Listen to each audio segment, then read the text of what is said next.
Bismillahirrahmanirrahim. Assalamualaikum warahmatullahi wabarakatuh. Innal hamdalillah nasta'inu wa nastaghfiru wa nu'minu bihi wa natawakkalu alaihi. Allahumma salli wa sallim ala sayyidina Muhammadin wa ala ali wa sahbihi ajma'in, amma ba'd. Jamaah yang dirahmati Allah Subhanahu wa taala, marilah senantiasa kita tingkatkan takwa kita kepada Allah Subhanahu wa taala dengan menjalankan perintah Allah dan menjauhi apa yang dilarang oleh Allah Subhanahu wa taala.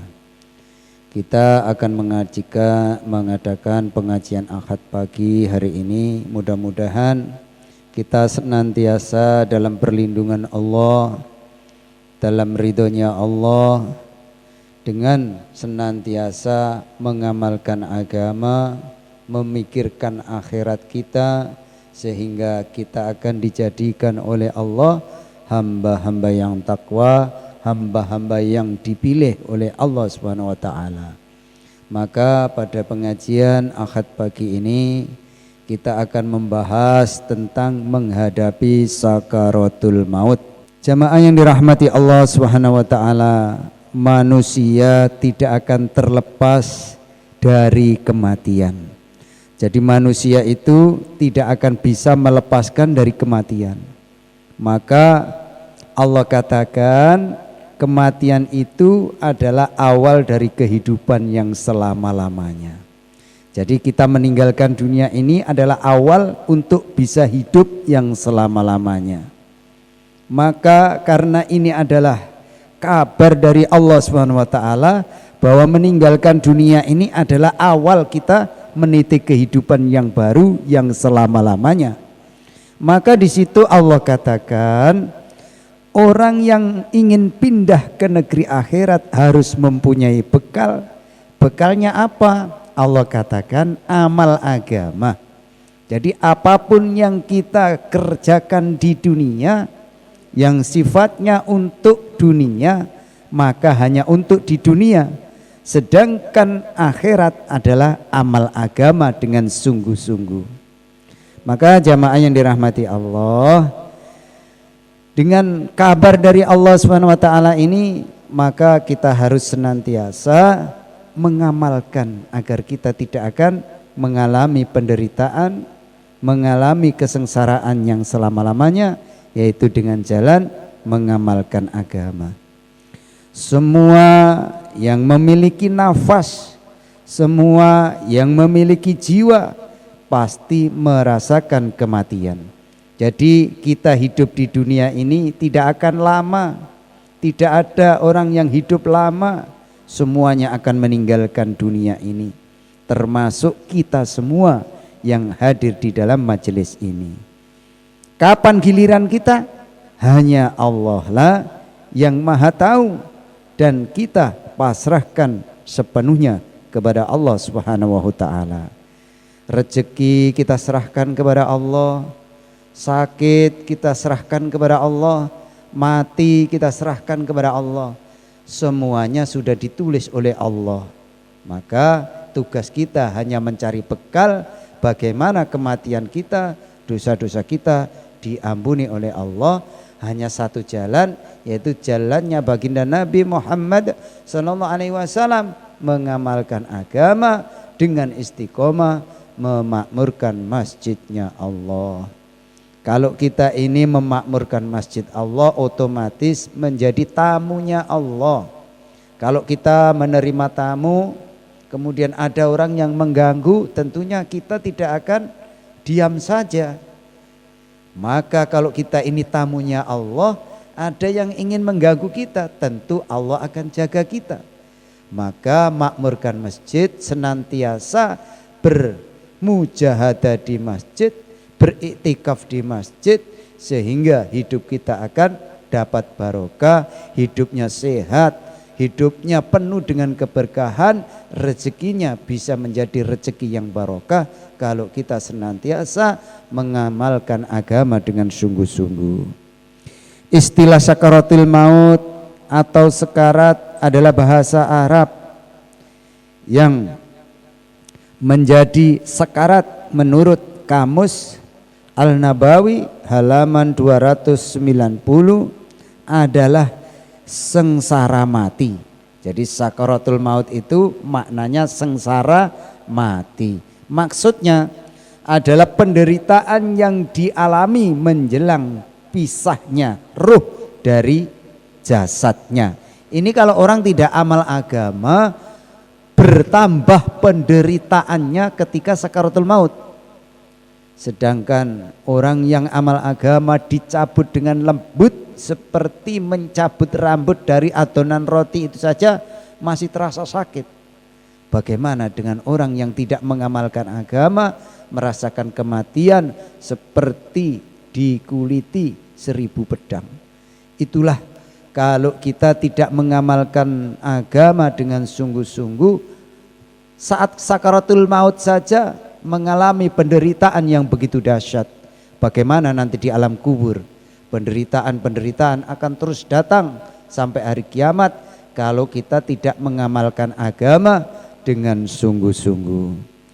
Jamaah yang dirahmati Allah Subhanahu wa taala, hari ini sengaja saya sampaikan materi tentang kematian dengan judul menghadapi sakaratul maut. Ini karena pada zaman sekarang ini betapa banyak orang yang mati. Pada zaman ini banyak orang yang meninggal nggak terduga, tahu-tahu meninggal begitu saja. Maka ini adalah sebagai renungan buat kita bahwa kita ini meninggalkan dunia ini tidak harus sakit, tidak harus muda, tidak harus tua. Tetapi kalau Allah sudah pastikan waktunya kita meninggalkan dunia ini, ya akan meninggalkan dunia ini. Maka inti daripada mati yang tidak terduga ini, kita ini diberi pelajaran agar mengamalkan agama dengan sungguh-sungguh. Karena mati itu tidak harus tua, tidak harus muda. Orang anak baru lahir juga sudah meninggalkan dunia, anak umur 5 tahun juga sudah meninggalkan dunia. Jadi mati itu tidak harus menunggu sakit dan tua. Ketika Allah sudah menghendaki, ya itulah takdir kita. Maka Allah katakan, hambaku kalian terus meneruslah yakin dan beribadah kepadaku, sehingga akan menjadi orang-orang yang akan menjadi kekasihku, menjadi orang-orang yang dalam ridhoku. Itulah hadirin yang dimuliakan Allah Subhanahu wa taala, pelajaran yang harus kita ambil. Teman kita yang kemarin masih bisa ngobrol sama kita, tahu-tahu meninggalkan dunia ini. Semuanya akan berpisah dari dunia ini. Maka di dalam kehidupan dunia yang singkat, dalam kehidupan yang tidak lama ini, senantiasa kita merenung, oh ternyata hidup di dunia ini tidak lama. Karena tidak lama, maka kita harus mengamalkan agama dengan sungguh-sungguh. Ada berapa alasan yang dapat kita simpulkan mengapa pada pagi hari ini kita mengangkat dengan judul sakaratul maut. Yang pertama, hidup dan mati adalah ujian bagi manusia. Jadi hidup mati itu ujian. Allah sedang menguji siapa di antara mereka yang paling bagus amalnya selama di dunia. Jadi Allah mematikan kita ini adalah ujian. Siapa yang bagus amalnya, siapa yang tidak bagus amalnya. Nanti ketika sampai di akhirat baru menyesal. Ternyata semua yang disampaikan Allah lewat para malaikat, lewat nabinya, lewat ulama, lewat para kiai, semuanya benar. Kalau ini baru kita ketahui, baru menyesal, maka semua ini tiada gunanya. Mumpung setiap tetesan air mata kita dihargai oleh Allah, mumpung ibadah kita masih dinilai oleh Allah, mari kita gunakan umur kita ini untuk ibadah kepada Allah Subhanahu ta'ala. Allah menerangkan dalam surat Al-Mulk ayat 2, Allah yang menjadikan mati dan hidup supaya dia menguji kamu siapa di antara kamu yang lebih baik amalnya, dan dia maha perkasa lagi maha pengampun. Jadi Allah sampaikan bahwa yang mematikan, menghidupkan kita ini adalah Allah, supaya menjadikan kita semua ini, di antara kita ini mau beramal lebih baik dan lebih baik. Supaya apa? Supaya kita dapat ampunan Allah Subhanahu wa ta'ala. Itulah Quran surat Al-Mulk ayat 2. Yang kedua, kita ini lari dari kematian pun percuma, karena kematian tetap mengejar kita. Sebagaimana Allah sampaikan dalam Quran surat Al-Jum'ah ayat 8. Katakanlah sesungguhnya kematian yang kamu lari daripadanya, maka sesungguhnya kematian itu akan menemui kamu. Kemudian kamu akan dikembalikan kepada Allah, Zat yang mengetahui yang gaib dan yang nyata, lalu dia beritakan kepadamu apa yang telah kami kerjakan. Jadi berita ini dikabarkan kepada kita semuanya, sesungguhnya kematian itu tidak bisa kita hindari, pasti akan kita alami. Itulah Allah katakan di dalam Quran surat Al-Jum'ah ayat 8. Jadi kita ini tidak bisa lari dari kematian, karena Allah sudah tetapkan matinya kapan, harinya apa, jamnya berapa, karena apa, Allah sudah sampaikan di dalam Quran surat Al-Jum'ah ayat 8 ini. Maka jamaah yang dirahmati Allah Subhanahu wa taala, hanya satu jalan, yaitu senantiasa mengamalkan agama yang Allah tuntunkan lewat Rasulnya, yaitu Nabiullah Muhammad sallallahu alaihi wasallam. Jamaah yang dirahmati Allah, yang ketiga, mengapa kita bahas sakaratul maut? Kita tidak bisa bersembunyi dari kematian dimanapun kita berada. Al-Quran surat An-Nisa 78 mengatakan, jadi Allah mengatakan di dalam surat An-Nisa ayat 78, di mana saja kamu berada, kematian akan mendapatkan kamu, kendati pun kamu di dalam benteng yang tinggi lagi kokoh. Jadi walaupun kita bersembunyi di benteng yang paling kokoh, bila kematian, bila ajal itu sudah tiba, pasti akan kita alami. Maka jangan menjadikan momok kematian sebagai ketakutan, karena kematian itu wajib, tidak ada bisa menghindar.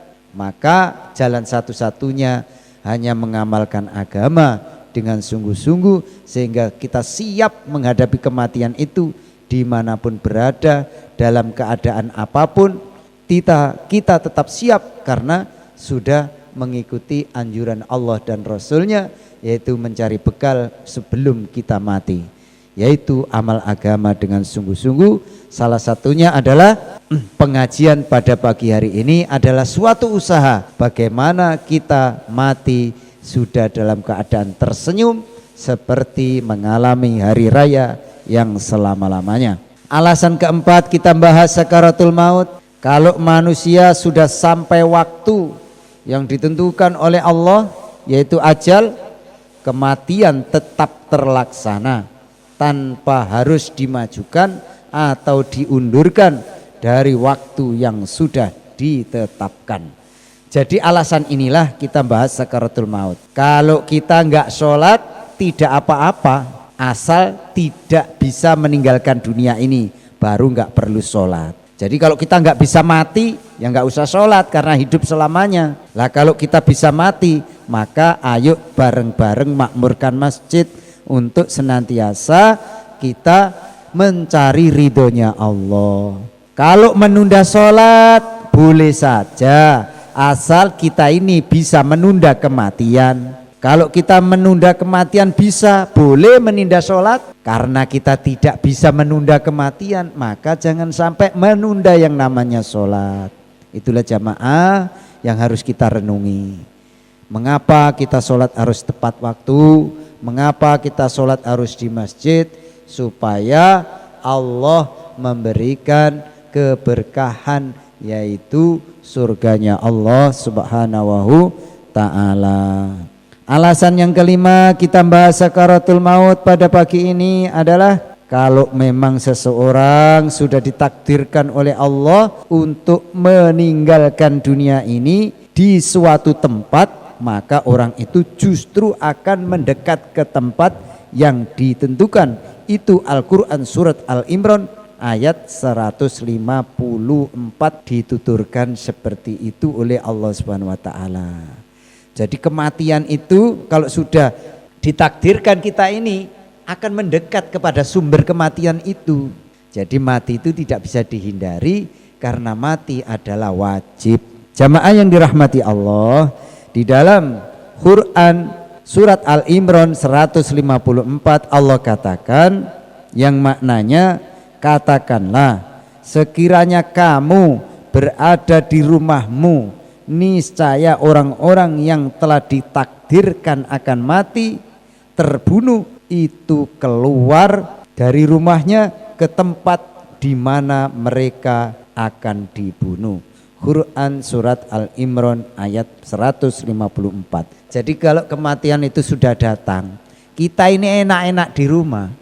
Karena kematian ini sudah ditentukan oleh Allah, kita datang kepada orang yang akan membunuh kita itu. Nah itulah yang Allah katakan di dalam surat Al-Imran 154. Jadi mati itu kita yang akan datang. Itulah Allah katakan. Jadi kita tidak bisa menghindar, tapi akan mengalami, semuanya akan mengalami kematian. Yang keenam, alasan kita membahas tentang kematian, mengingat kematian adalah merupakan perintah Rasulullah Sallallahu Alaihi Wasallam. Siapa mengingat kematian sebanyak 20 kali tiap hari, maka dosanya berguguran, umurnya akan dipanjangkan. Jadi kalau orang ingat mati itu bukan berarti kita ingin mati, bukan.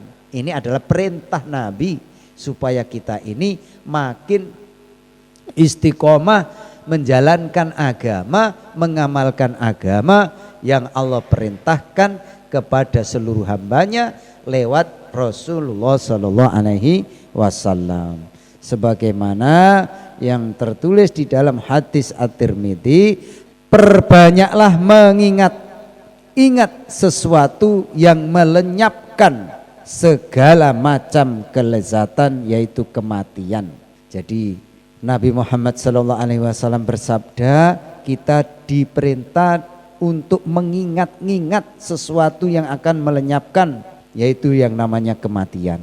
Yang ketujuh, mengapa kita harus membahas tentang sakaratul maut? Mengingat kematian dapat melebur dosa dan berzuhud, hadis riwayat At-Tirmidzi. Jadi mengingat mati itu menggugurkan dosa kata Nabi, dan menjadikan kita zuhud kepada dunia ini, bahwa dunia ini semua akan kita tinggalkan, sehingga kita akan senantiasa memikirkan kehidupan setelah kematian. Maka perlunya kita membahas tentang sakaratul maut. Jamaah yang dirahmati Allah Subhanahu wa taala, di sini Allah katakan, perbanyaklah mengingat kematian, sebab yang demikian itu akan menghapuskan dosa dan menyebabkan timbulnya kezuhudan di dunia.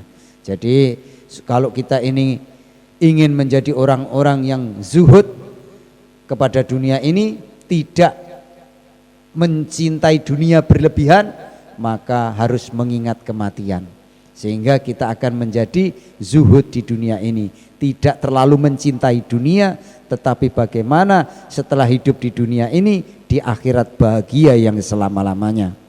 Jamaah yang dirahmati Allah, alasan yang ke-9 kita bahas masalah kematian, karena kematian adalah merupakan penasihat bagi diri kita sendiri.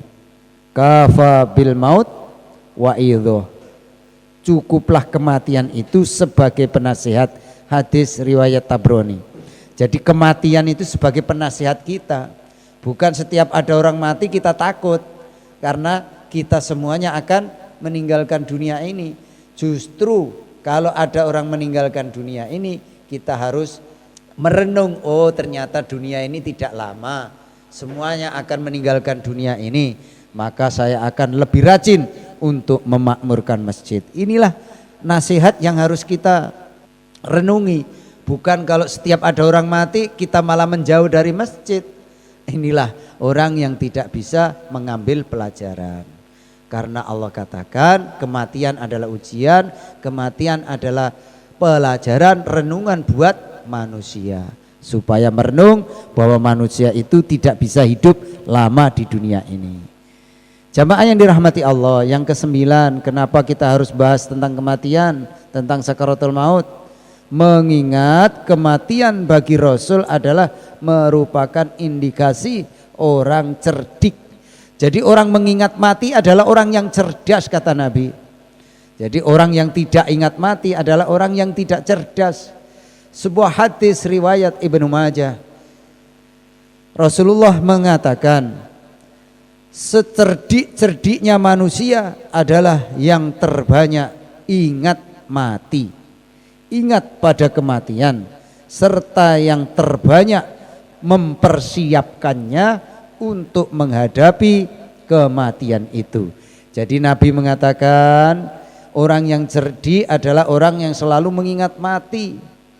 Karena dengan mengingat mati dia akan mempersiapkan bekal yang banyak menghadapi kematian itu. Setelah mati di alam kuburnya akan menjadi bahagia yang selama-lamanya. Inilah yang Nabi katakan, mereka itu orang-orang yang benar-benar cerdik, kata Nabi.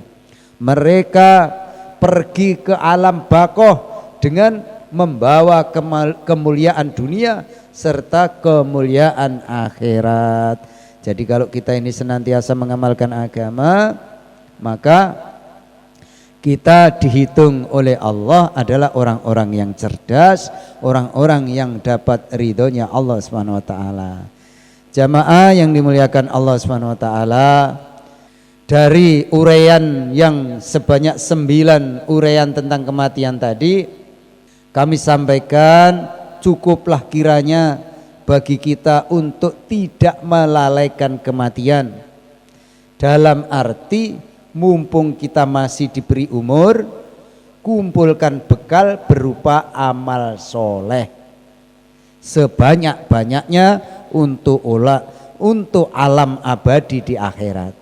Jadi Allah katakan mumpung diberi kehidupan, diberi sehat, kumpulkan amal sebanyak-banyaknya sebelum pindah ke akhirat, supaya kita mengalami kehidupan yang bahagia yang selama-lamanya.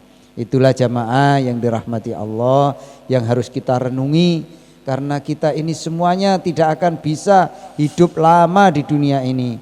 Supaya kita hidup lama yang bahagia selama-lamanya, maka kita harus mengamalkan agama, memakmurkan masjid kita ini dengan istiqomah.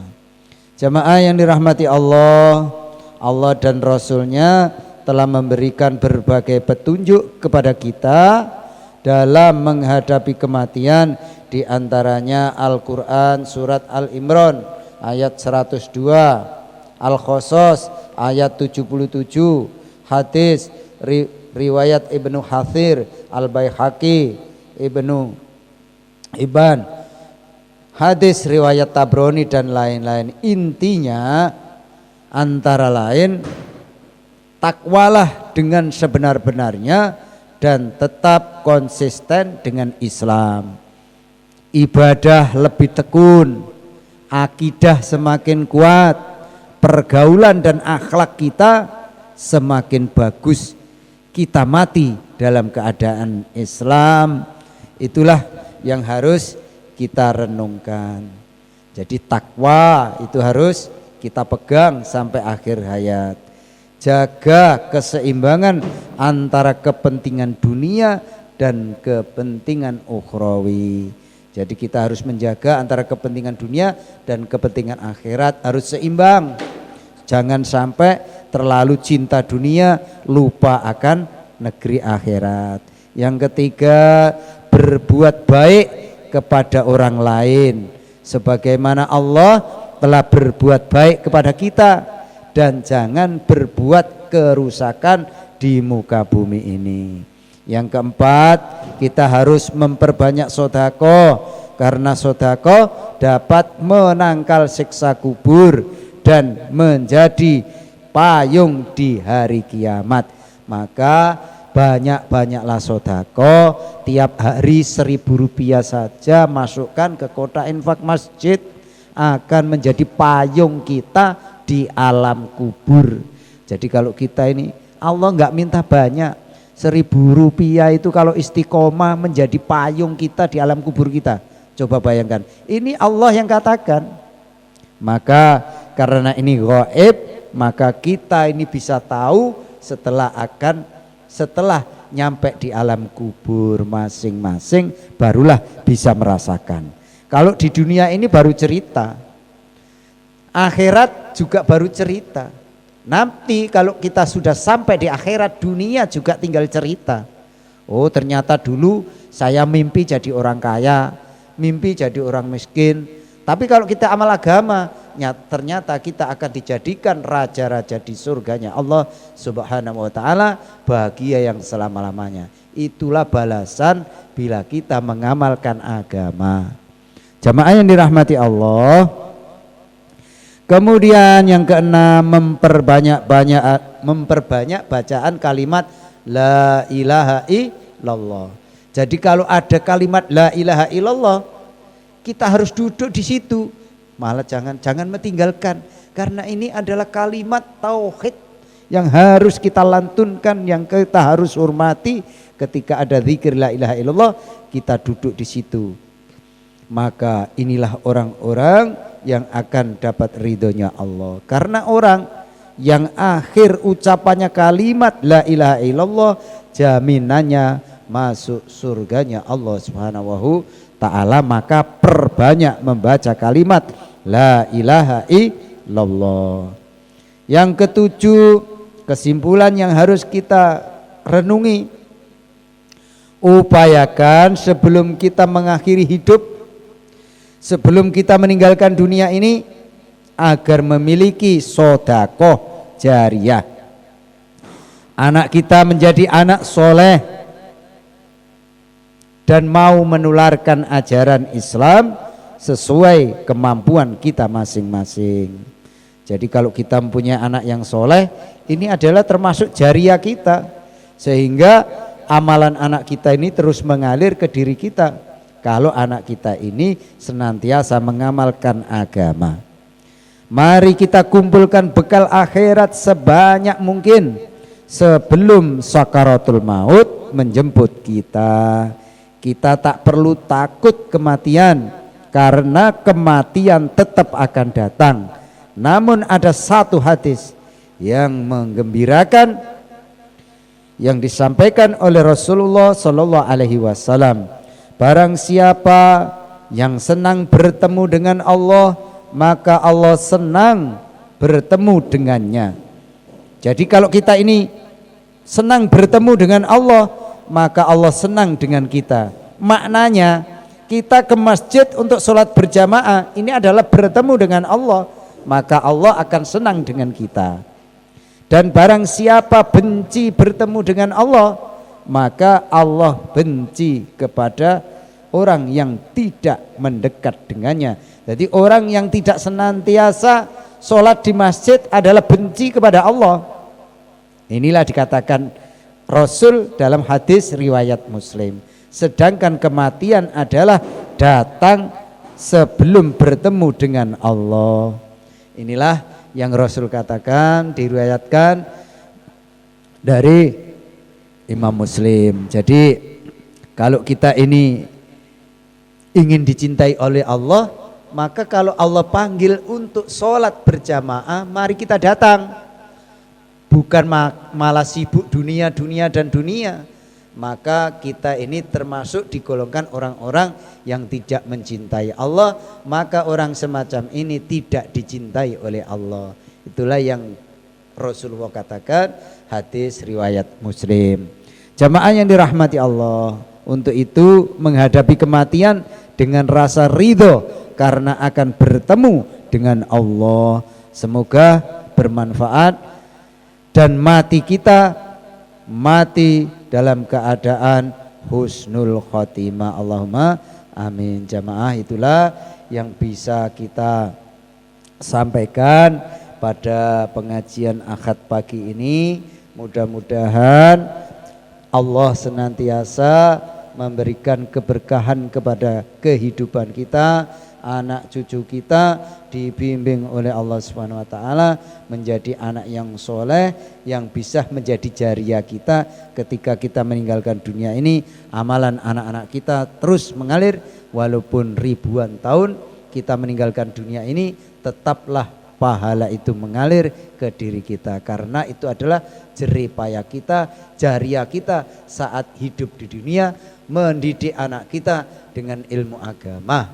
Itulah jamaah, kalau kita tidak bisa mendidik sendiri maka titipkan di pondok pesantren, di dinia, di TPA, sehingga kita akan mendapatkan balasan dari Allah Subhanahu wa taala sebagai jariah usaha kita ketika kita hidup di dunia, menjadikan anak-anak kita faham agama sehingga bisa mengamalkan agama dengan baik dan istiqomah. Mudah-mudahan Allah bimbing kita, Allah ridhoi kita semua untuk senantiasa menggunakan umur, menggunakan sehat, menggunakan harta untuk perjuangan agama. Allahumma amin. Demikian, kurang lebihnya mohon maaf. Wabillahi taufiq wal hidayah. Wassalamualaikum warahmatullahi wabarakatuh.